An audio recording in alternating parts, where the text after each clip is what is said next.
That's a T. 25. I need the T30.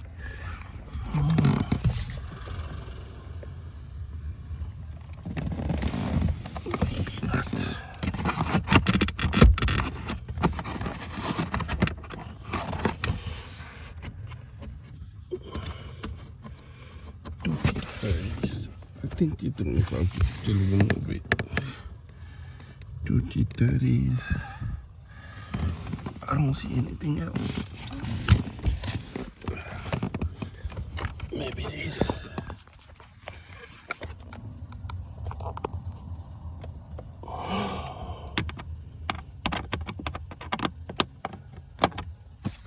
T30s and T20.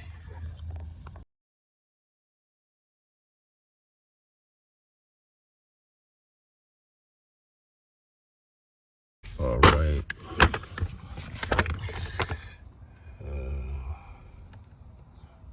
Remove 2 T15 and 2 T30.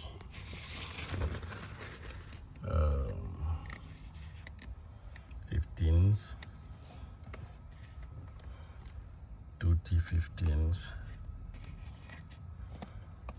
and 2 T30. You will find the T30s before the T15s. They overlap.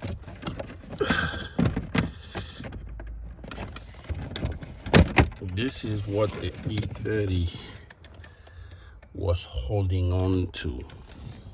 So we're going to disconnect that. Bear with me.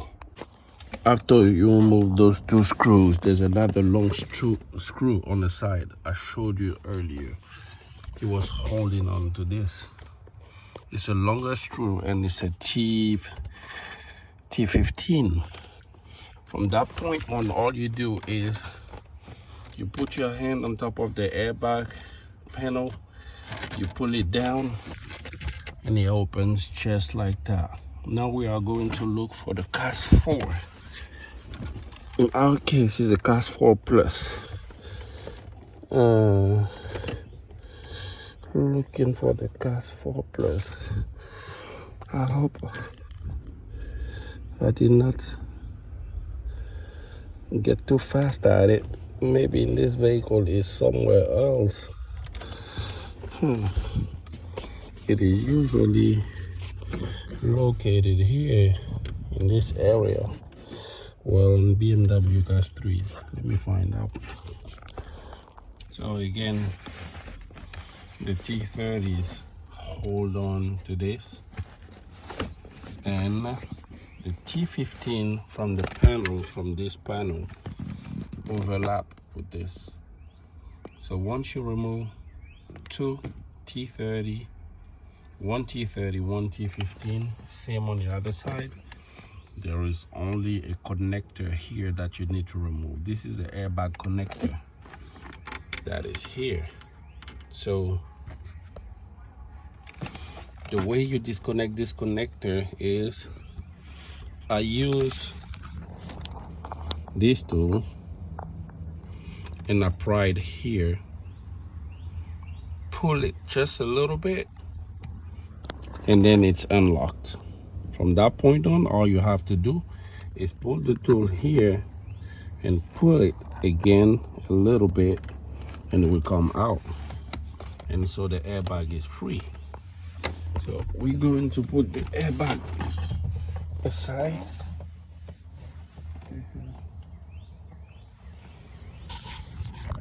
Hey, forget to say, le toit va pas tomber sur moi. The roof is falling on me. Okay, so that is, now this is the footwear pedal. It is held on. Don't forget, this cable comes over like this, and here, and this is the OBD. I'm gonna try to get rid of the OBD by pulling this to the back.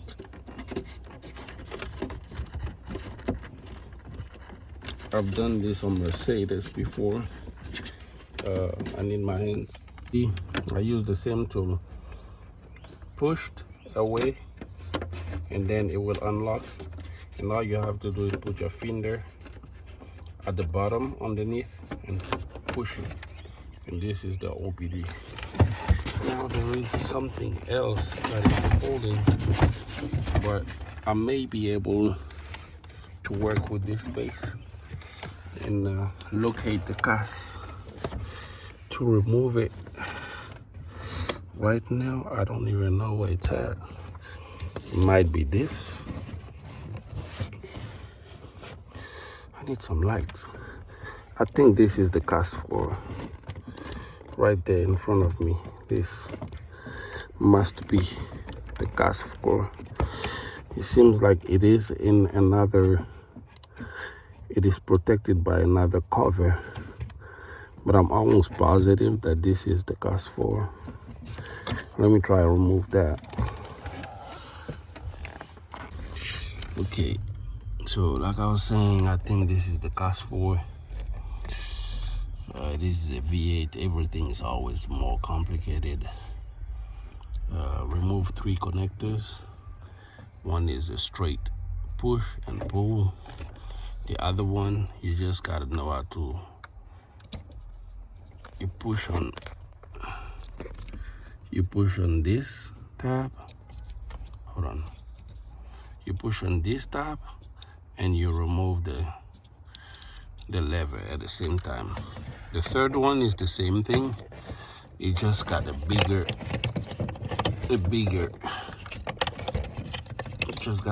connector, but it's the same thing as this one.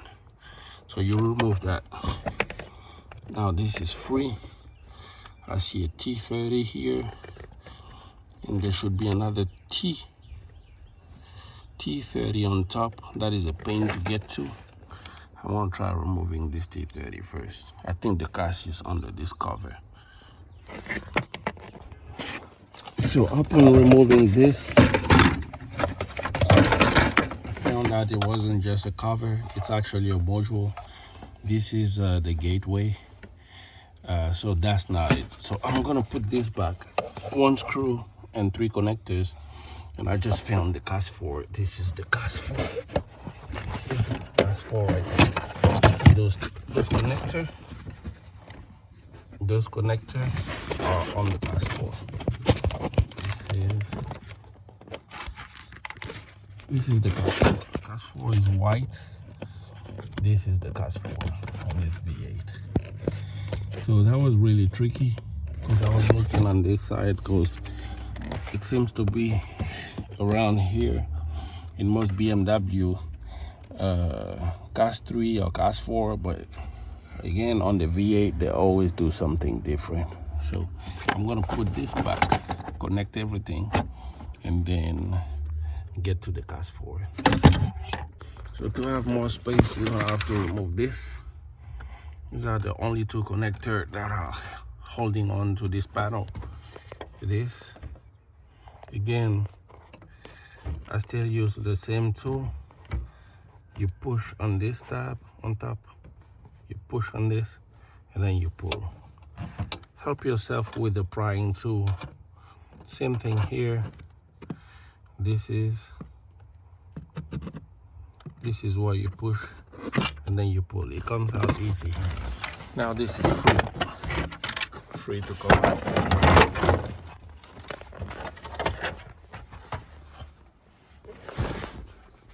Free to come out.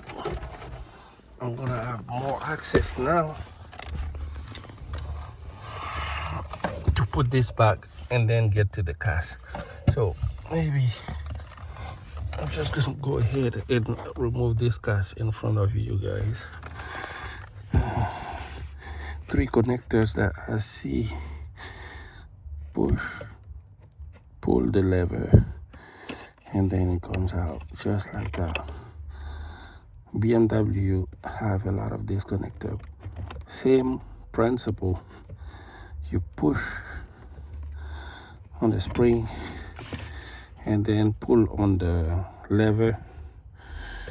Again, push on the spring, pull on the lever, and then it will come down just like that. And then you do the same thing for the last connector. Push and pull for the last connector, and then just like that. Okay, so this is our CAS module. Let's try to find out what is holding on to it. Okay, so there's a groove here where its tip goes.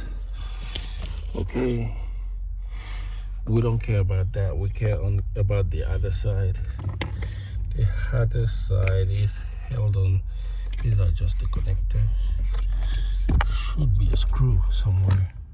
I see a screw right there. Right there. Right there, I see a screw.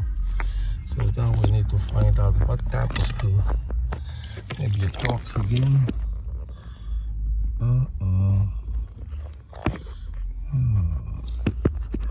This is it.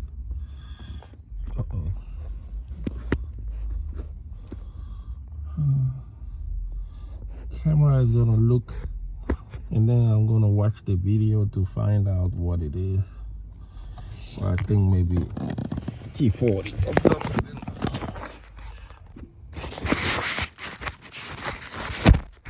Okay, so I put the central gateway back where it was, right there. And now I'm at the last step of removing the CAS. I already showed.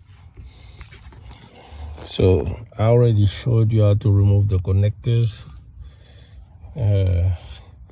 Now this last screw over there was a T32, so we're gonna remove that, and the CAS should be free.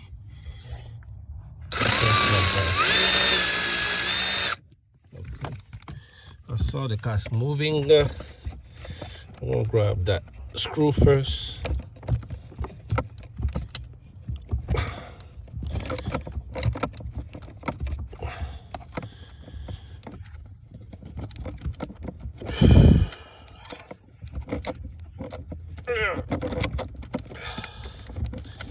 Dang, I thought I moved it all the way. Okay, long screw. Now this is our CAS4 module. So I'm gonna leave all these screws here. I'm not gonna put that on now. This is only T30s and T15s. This is CAS bolt. These two go on the airbag module, and then these two are also on the airbag module because it overlaps with the pedal panel. And the last screw is a long screw that is basically coming from here right there, this long screw. So we got everything. It's not gonna be hard to put it back on. It was just very delicate. Had to do everything slowly. So now here's the CAS4. We're gonna go on bench to see what we can extract from this, and eventually make the key, come plug it back up, test the key, and find out if everything is good now, because we're not able to do it by OBD. I want to point out that this vehicle has a weird issue. If you question the vehicle about its frequency, it doesn't know what the frequency is. So that has been bothering me. With that problem, I'm expecting the remote not to work, but maybe doing it on bench will bypass this problem, because I wasn't able to learn by OBD, because every time at the last step it would fail. And I am almost positive that it was due to this problem.